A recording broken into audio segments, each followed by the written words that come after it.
Yeah, so let's get started. So, just for those who don't know who I am, that's a picture of my face. I'm Brad. I'm a JavaScript developer here at DRPG. I've been here for a year to the day, and I've been doing JavaScript for about 2 or 3 years. Before that, I made some lovely Flash websites, which I won't talk about. So, day in, day out, I use these two tools, React and React Native. So everything I'm going to talk about today can be applied to React Native as well, but I'm not going to worry about that too much now. So for anyone who doesn't know what React Native is, it's kind of like a native wrapper for making iOS and Android apps using React and JavaScript. And yeah, so my talk today, I'm going to talk about React hooks, so what they are, why I think they're so cool, and look at some of the benefits they bring to you, and maybe a couple of the downsides of them as well at the minute. I'm also going to do, so I appreciate not everyone here is a JavaScript developer or really knows what React is, so I'm going to do the quickest rundown of React in history, just to get everyone up to speed. There's not much you really need to know to get this, to understand what I'm going to talk about, because it's fairly straightforward stuff. So, React in 30 seconds. I'll like set myself a challenge to do this in 30 seconds. It's not happening. Yeah, so for anyone who's not familiar with React, so basically everything in React is a component, and this is like about the simplest component we can make. So we have just a class which extends a React component, and then we define a render method, and we return some of this weird stuff, which is JSX, which basically gets sort of transpiled and compiled down to function calls at the end of the day. It just makes it a bit nicer for us to work with, because it looks a bit like HTML, and kind of how you work with it, it's very similar to HTML. So moving sort of a step more advanced than that, I hope you can like see this, because it's quite difficult. So this is kind of a step forward. So our React components can also store some state. So this is basically bits of data that the React component controls, and it can do two things. It can read from state and it can write back to state. So we've got here a really simple component where we have just a bit of text basically saying what the counter's currently on, and then we have a button with an onClick method, which when that gets clicked, it runs this and sets the state, increments the counter by 1, and then kind of React kind of does all of its magic and will re-render everything as efficiently as possible. That's kind of all you really need to know about that. And then the second thing is side effects in React. So this is kind of building on from the last one again. So most of the time, our React components aren't just as simple as that. We need to do some extra stuff in there. So for example, API requests, adding event listeners to things, subscriptions, all that sort of stuff. And usually the way we have to do that is using these lifecycle methods in React. So React's got quite a few. There's only a few you really need to know about. So component did mount kind of self-explanatory. Once the component's rendered for the first time, it will run that bit of code. There's another one for updating, which every time React re-updates the DOM, it will run that code. And there's another one for when you remove it from the DOM. And that's what like everyone's React experts now. You don't need to know anything else. So those three things I just kind of went through. So the three things I want to highlight from those are, we have React, we define our structure of our components can have state, and our components have to run side effects because otherwise they're kind of useless. And then all three of those things combined describe how our UI looks. So when I was showing you those last examples, I was using JavaScript classes, but there is another way in React to define components, and that's using something called a functional component, which is a little bit simpler. And it's basically just a function. So you define your function. So I'm using destructuring here, don't worry about that too much. But essentially you have some data coming in, which we typically call props. And then we have from that function, we just return some JSX. And functional components are a lot simpler, but they're not quite as powerful. So let's have a look at sort of the differences between these two ways of defining our class component, our React components. So basically, all I'm really looking at, I mean, there is a lot more to it than this, but these are some of the things I'm just looking at for now. So can our components store state? Do they have access to all these fancy lifecycle methods which we need access to? Can they act as error boundaries? I'm not going to touch on that too much. It's basically just React's way of doing sort of try-catch blocks for React components in case one of you, because normally if one of your React components really deep in the tree crashes, it just kind of brings the whole thing down and just crashes everything. So you can define these error boundaries. I don't know why I pressed the button there. And can they run safe side effects? So technically you can run side effects in the render method itself, but that's really bad. And yeah, that's just don't do that. So looking at class components can do all of this. They can do everything. But if we look at functional components, they can't do anything. And so, I mean, functional components have been around for a year or so now, probably a little bit longer than that. And they've been really good for just when you just need a really simple little component. They've been perfect for it. But anything more complicated, or if a component needs to do some extra stuff, they kind of suck. You can't really do anything with them. But this talk is all about React hooks. And React hooks are a brand new feature added to React in the last minor version, which are all to do with functional components and the things we can do with them. So if we sort of add hooks into the mix for functional components, let's look at how this table changes. So now, with hooks, we can store state in functional components, and we can also run safe side effects. We also have access to a couple of lifecycle methods, not all of them, but kind of the most common ones you need access to, and they still can't act as error boundaries for complicated reasons I don't really understand. So they suck a little bit less, but actually I'm going to kind of flip this on its head and say class components aren't actually that great. So there's a couple of things like I've highlighted from this. First one is JavaScript classes are super weird. Like as I say, I've been doing JavaScript for like 3 or 4 years now, and I still don't really understand how they actually work. They're just so bizarre, and yeah, like you just trip up with them so often, and especially when you get complicated React components, it can become such a nightmare. The other thing is, so the next two kind of go hand in hand really. Lifecycle methods, when you get bigger React components, they can start to get really complicated, and sort of managing all the things that are going on between the lifecycle methods gets confusing. And React itself has some weird rules, exactly what you can and can't do in these lifecycle methods. Same with state. So typically it's not really the best way of doing things, but you can store as much state in a React component as you want. But the more state you add, just the way more confusing it can start to get. And then sort of the big one really is fundamentally there's no way of reusing functionality, and a lot of the React components that we write on a day-to-day basis, they're all kind of doing a lot of the same sort of stuff. So they'll be executing an API request, waiting for that to come back. If it succeeded, show something else on the screen. If it failed, show an error or retry or something. And this has been a problem for quite a while.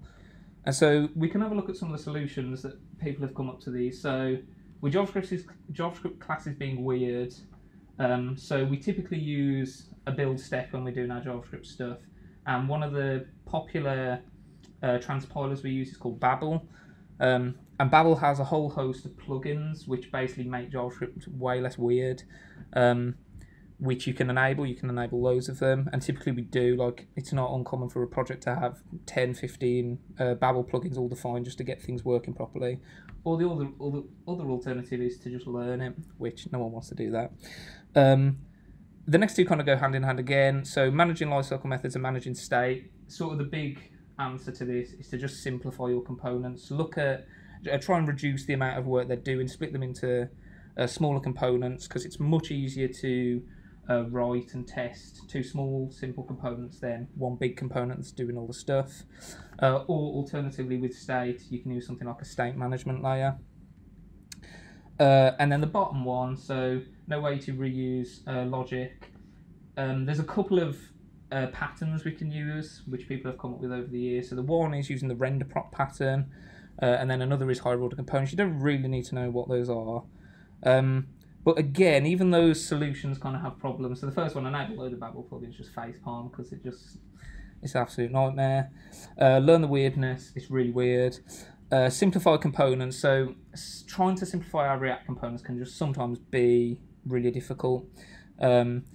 Typically, it will be sort of, you'll end up with just a component that just is like 500 lines long, and it's just doing so much stuff, and trying to pick apart that into smaller components can just, sometimes it can be almost be more hassle than it's actually worth. The next one, a state management layer, that's like a whole other, like, it's just trying to like hammer in now with a massive sledgehammer. It's just, that's a whole other complex topic. And then these two, render props and high order components, and there are other patterns you can use. So these are quite advanced. They're often quite complicated, so if you're trying to reuse logic and then give that to other components, it's not a simple process, quite complicated. They're quite hard to structure, and they're really easy to mess up, and also they're really easy to end up in a situation where they become completely unusable and you just have to start again, and they're also quite tricky to test. So React hooks will solve all your problems, maybe, I don't know. Yeah, so I'm just going to highlight this thing again. So hooks affect all three of these. So they affect the structure of our code, which with lifecycle methods can get really messy and really big, even if it's doing basic stuff. How we can maintain state and manage state, and how we can run side effects. So let's actually look at a hook, for goodness sake. So that is the example I was showing before, where we just have a simple counter, we increment it whenever we click it. And then this is the hook equivalent. So we've just got a nice simple function. We then use this magical React function called useState, and the thing we give is basically the initial state, which is like the one over there. And then that gives us two things back, and I'm just sort of destructuring them because it gives you an array of two things back. The first one is the value, the current value on the current render, and then the second thing is basically just a function that you call whenever you want to change that. And so you can see here, it's basically the same sort of stuff, and then our click method just becomes so much simpler. We can just kind of inline it within the onClicks. It's doing so much less stuff. And we just directly call it and just counter +1. And it functionally will do exactly the same sort of stuff, but it's a lot easier to understand. It's a lot easier to read. There's a lot less boilerplate going on. We don't have to worry about JavaScript classes. We just completely ditch them. Weird stuff that goes on with that. And React will kind of do the magic for you. So when you call this setter function, it will completely re-render the component again from scratch, but it will kind of know what the value. I mean, they're so magical. I don't really understand how they work, but they're just amazing.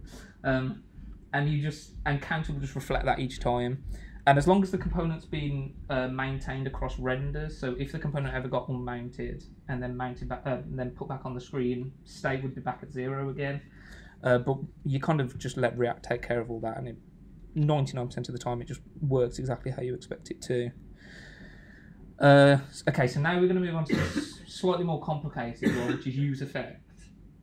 And so, example on the left again, just call in an API. If it succeeded, shove some data in state. If it failed, shove an error in state. And then we've got a bit of logic to determine what to render based on what happened. Whereas with our functional component, we basically do the same thing. We've got 2 bits of state we maintain. So we've got the API data and an error. We then have our use effect, which accepts a function of what you want to do in this effect. And so we want to fetch our API data. If it succeeds, we can just implicitly do a set API data. If it failed, implicitly do a set error. And then we have this weird empty array at the end. So this is kind of like the super powerful thing with the use effect hook, where essentially every time React re-renders this component, it will look at that array and it will only rerun this effect if that array has changed. And so this is kind of like a sneaky way of doing it, where you emulate the component did mount. So this effect will only ever get run once this component first is rendered onto the screen for the first time. And then each subsequent render, an empty array is always equal to an empty array. And so it will never run the effect again. So then the next one is kind of component will unmount. So this is when it's coming back off the DOM. So again, another sort of example with some subscription thing we've got going on, a bit of state. But then from an effect, if you return another function, React is kind of smart and knows that when this component gets unmounted, any effects you've got currently pending, it will run this function for you. So this is a way of like cleaning up your cleaning up your event listeners, cancelling API requests or whatever you want to do.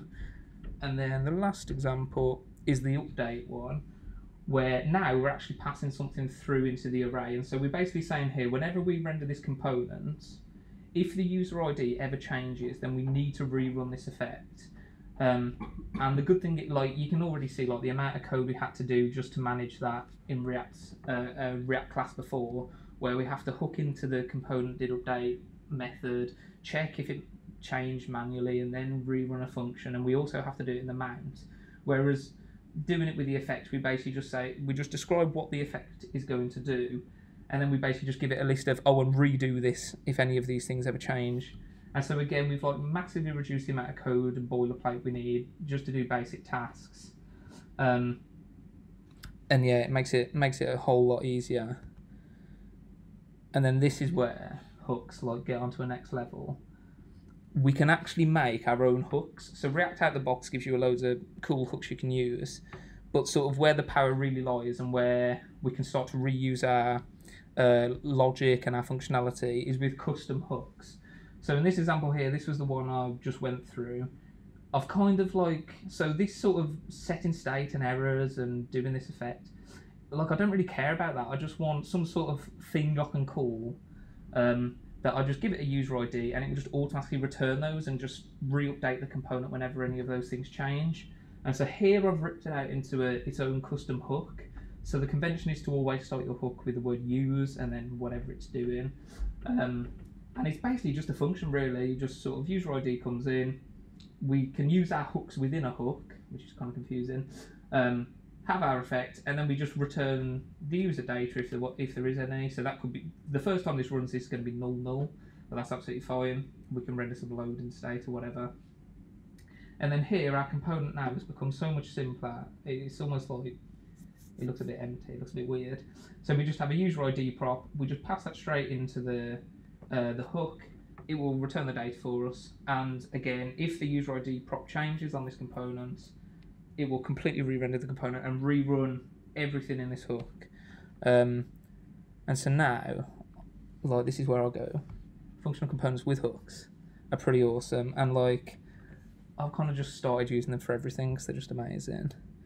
So like some of the like key things really to take away from this are that you can now start to reuse chunks of functionality, and like people have been coming up with like loads of hooks, and there's like, I think there's even like a website where like people just like submit like their GitHub gists with a hook in, and it publishes them and people rate them up and stuff, and like people have come up with like loads of cool hooks. So like I don't really have to do any work anymore. I just copy and paste them off that website. They're no longer mixed in with our component code, so like that's always been a problem with React. We have like our render logic stuff going on, and we have a load of this other JavaScript madness going on as well. We can kind of split those out, so now we can keep the JavaScript madness in some other file and just have our nice pretty React components. And another really cool feature of them is they literally are just functions, so we don't have any of this problem with trying to test React components and their implementation details to see what sort of side effects they're running. We can just test the hooks themselves, prove the hooks work, and then if the hooks work, you're pretty much guaranteed the component's going to work, because there's not much you can really do to mess it up, although obviously still test the React component, I suppose. I'll just show you some of the other hooks. So these are some of the other ones out of the box. So use context. So if anyone's familiar with the React context API, if you're trying to consume one React context, it's really straightforward. If you try and consume more than one, you have to like nest your component inside loads of consumers, and it's just an absolute pain. So now we've got this nice hook where we can just say, oh, I'm using this context. This is basically a way of avoiding some of the problems in React. We've got use reducer. So like typically, the thing I talked about before with state management. So if your state starts to get so complicated, you typically reach for some sort of state management solution, such as Redux or something. But sometimes you can just end up with a component that almost needs like its own little mini state management system, and this is where the use reducer hook comes in. So it's basically when your state starts to get a bit too big and you can't bother to refactor or you can't refactor it, you can use the use reducer hook to do so. Then the next two, use callback and use memo. So this is basically a way of basically telling React to be a little bit smarter with how it renders things. So as I say, because it's a function, it will completely, every time it will rerun the function every time. but you might have some complicated computation in there, or some stuff that takes a while, or just some values that you don't want to have to recompute every single time. And so you can use memoizers, and you can use callback as well. That's the sort of so we don't lose like the scope of our functions between renders, which it doesn't really happen very often, but sometimes it can happen. And like in React currently, it's a bit of a pain to fix that sort of thing. You have to again enable loads of Babel plugins or bind your functions. We don't have to worry about that anymore. And then the last one, use ref. So this is for pretty much when you need access to the DOM elements themselves. So React you don't normally have to worry about that. But very occasionally you do just need to reach in, grab an actual DOM element and do something with it. And that's the way you do it. And it can do other things as well, but... okay, so I've said they're like amazing, but there are a couple of problems. Well, not problems, but like things that... downsides, I suppose. So the first thing is they're brand new. They've only been in React Stable for a couple of months now. I think it was end of January, beginning of Feb, they went live. So we're still figuring out like the best way to use them. Like there's like people are moaning on Twitter that you can't do something with a hook, and they're just doing it completely wrong. And also like certain like a lot of libraries are sort of adapting to use hooks, but they're like doing it a bit weirdly and stuff. So we're still figuring out the best way to use them. Not every lifecycle method is possible with a hook. So sometimes, like if you're trying to define an error boundary, or you're trying to use any of the static lifecycle methods, you're going to have to stick with a class, unfortunately. It's terrible. Although apparently they are coming. I don't know why they're not in there at the minute. I think there was just some technical problems trying to figure out how they're going to work. But they are coming apparently. And there is a little bit of a learning curve. So like the examples I showed you were quite simple, but when you're actually making real React components and you've got real business logic going on in them, they do tend to get a little bit more complicated. But again, all the same principles apply. It's all about just sort of learning the best ways to use them. And then the last one is kind of a moot point now, because they just literally, like, I think it was last night, released a DevTools update, which adds them to the React DevTools, so ignore that one. So just quickly again, so why are they so cool? Why are they so awesome to use? They make life a lot easier. We don't have to keep on reinventing the wheel every time we want to do some logic that 20, 50 other React components use. We can just make our custom hooks, plug them in, and they just work. They help to simplify React components, because sometimes those things can get crazy. They're a lot cleaner to read and understand, because it's much more procedural in fashion. You just sort of read from top to bottom, and that's how your function's going to run.